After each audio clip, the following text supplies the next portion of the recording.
Okay, so before we start this video, if I can get to 50 subs, then I will make the video on the giant walking AT-AT.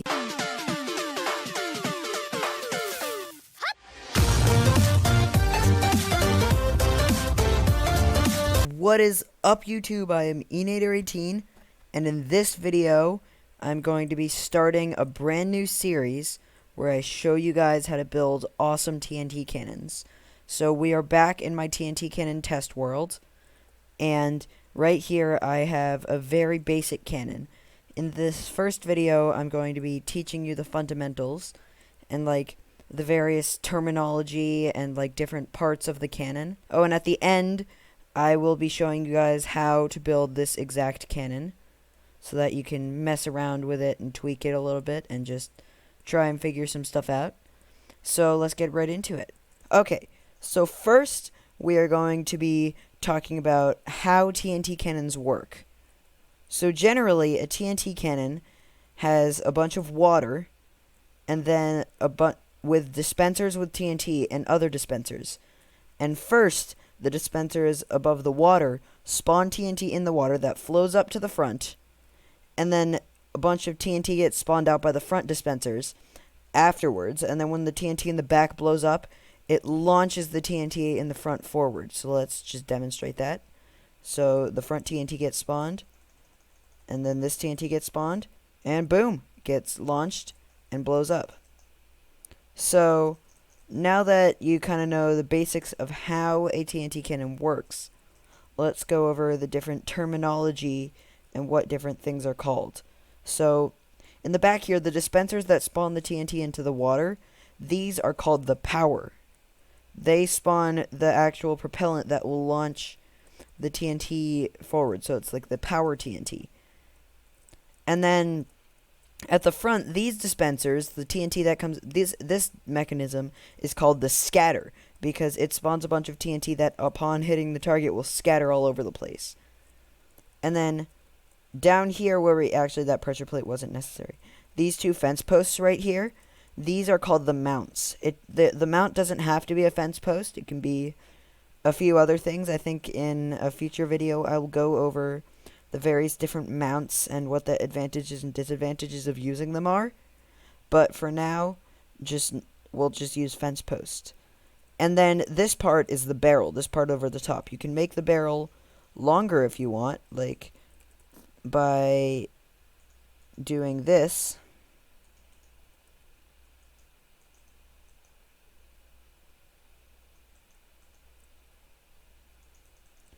So yeah, you can make the barrel longer if you want it to shoot straighter, although that's not really required when you're using fence posts, but we'll get to that later. So look now, it's not going to make much of a difference because fence posts, okay. Not exactly sure what happened there, but I have never had that happen before, so let's just ignore that. Okay, so I realized why the cannon blew up. I was just being stupid.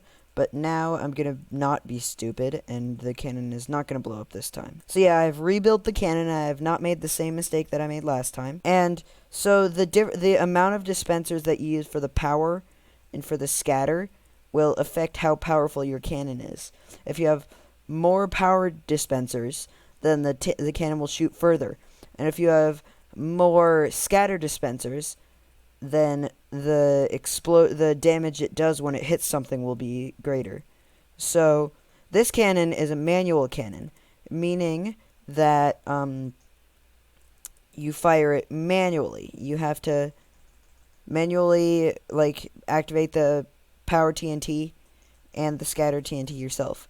And now manual cannons have their advantages and their disadvantages.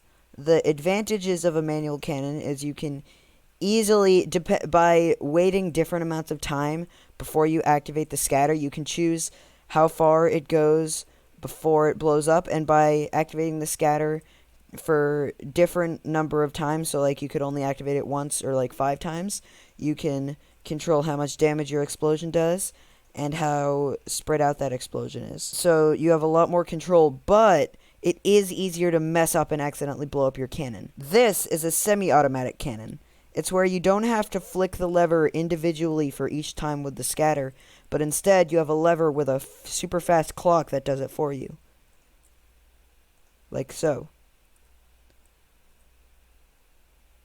The only disadvantage to this is that it's slightly more complicated to build because you need to build this clock, but the advantages are that you can shoot much more TNT much faster. So you can, like, you'll be able to, your shots will pack more of a punch because it's spawning TNT faster, because when you're using a manual cannon, the amount of TNT is limited to how fast you can click. But with this, you can spawn a ton of TNT while still having great control over how much TNT gets spawned by flicking the lever. Now this is a fully automatic cannon. All you need to do is press a button and you don't need to do anything else and it fires. The upside of this is that it is much easier to it's much easier to use, and it's much more difficult to accidentally blow yourself up. But the downside is that you can't, it's much harder to adjust. You'd have to individually adjust the repeaters instead of just waiting longer or less long before flicking the lever. In a game like TNT Wars, you'd want to build a semi-automatic cannon because you want to have complete control over your shots. But if you're making a base or something like that and you want to have TNT cannons for defenses, a fully automatic one would be more suited. And that works like this.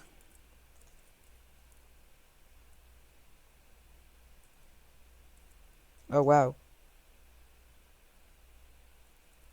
But as you can see, it fired without me having to do anything. I just kind of pressed the button.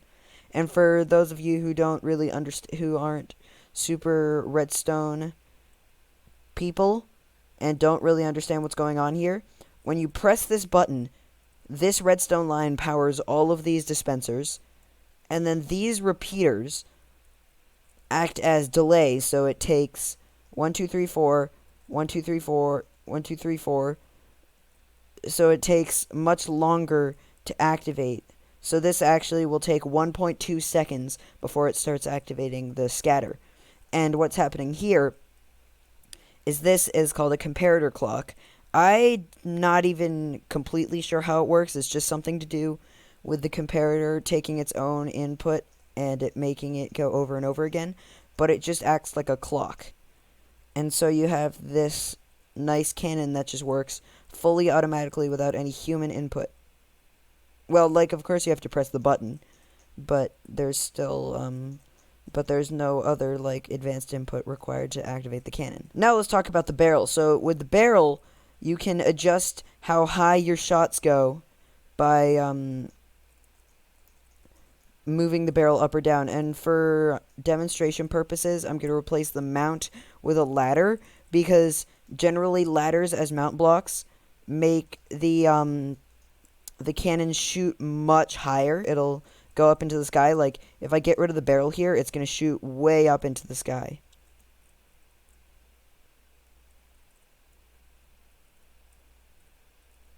As you can see, it made this big, like, arc shape.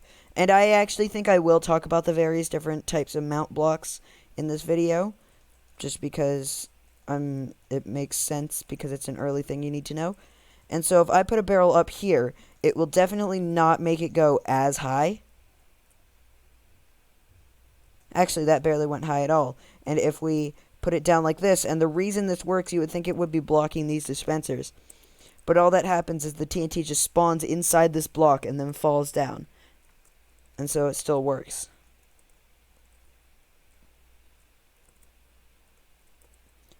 See, that time it shot even lower. But if we put a slab up here, we could make it shoot even higher. So you have so by using slabs, you can adjust it even more precisely. Like this.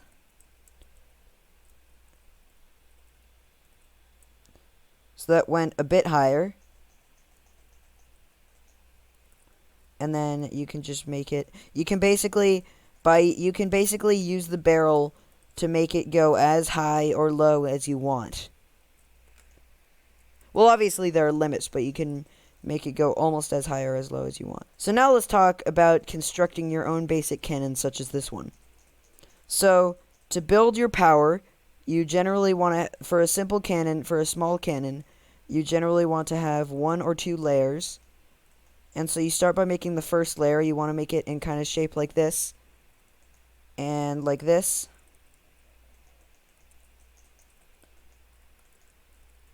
And then you put blocks in the corners.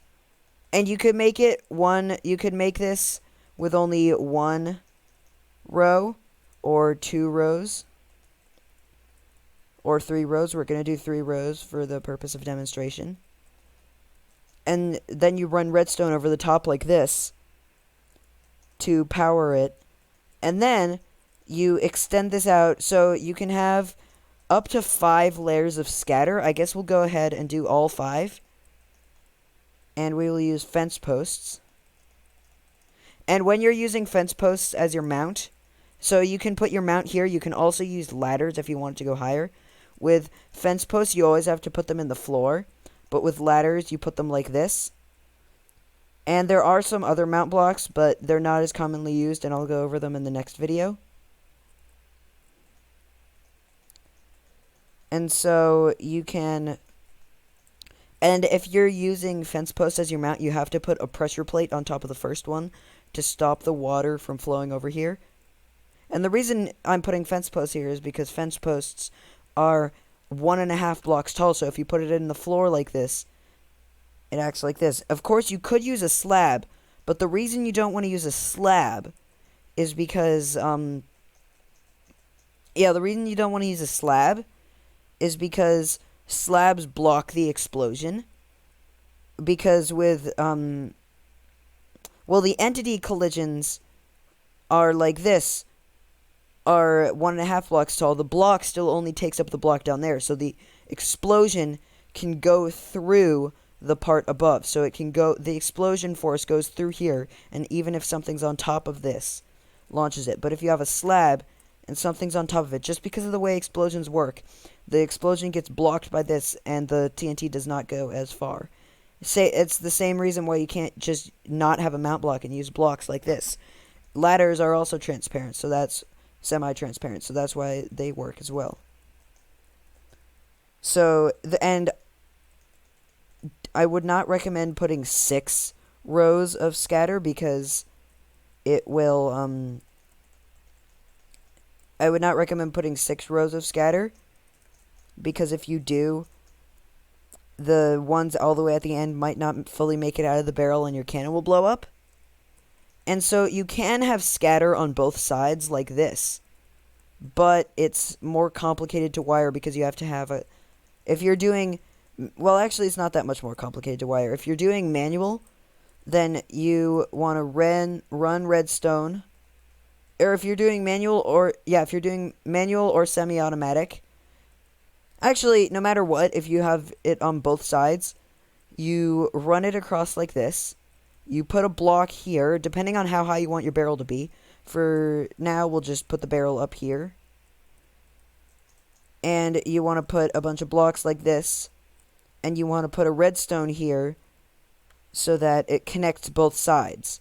And then if you're just doing manual, you can just put a lever here and a button here, and you're done. And so let's fire. To fire a manual cannon, you press the button, wait a bit, and then spam this lever a bunch of times, and then stop before this TNT blows up. And then it gets launched out. And as you can see, that did quite a bit more damage because we had a ton more scatter. And then for semi-automatic, you want to put blocks like this. And you just want to run the redstone line down here. And get a comparator. And put it here and wrap it around like this. And click it. This is called a comparator clock. It's very fundamental for TNT cannons. One thing to note, just because of how comparator clocks work, is if you just do this, it's not going to work. There has to be at least 3 redstone dust between the comparator and the thing you're trying to power, just because of the way comparator clocks work. I could try to explain why, but it's a bit more complicated. So I will leave it for another time. Just know that there has to be at least 3 redstone dust between the comparator and what you're trying to power. And then if you're doing semi-automatic, you just put a lever there, and make sure you have a button here. Press the button, wait, turn on the lever, turn it back off before the TNT explodes, and then boom. And then if you want to do fully automatic, what you want to do is you want to get some repeaters, and you want to put some amount of delay. I'd recommend at least going for 2 full 4 repeaters. For me, I found that 2 repeaters or 3 repeaters, 3 full repeaters works the best for me, and then you just connect it up to this circuit and you put a button. Now, it is important which kind of button you use, whether it's a stone button or a wooden button. The reason is because wooden buttons stay on for 1.5 seconds, and stone buttons only stay on for 1 second. So if you're using a stone button, the circuit will only get activated 5 times. But if you're using a wooden button, it'll get activated 7 times. So if you look, 1, 2, 3, 4, 5. And boom. Wow, I got launched up there. And if I'm using a wooden button, 1, 2, 3, 4, 5, 6, 7. So keep that in mind so that you can choose which button you want to use.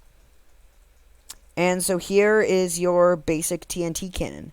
I will go more in depth on different ways to power dispensers in the next video and techniques for that. And I will see you guys in the next one. Goodbye!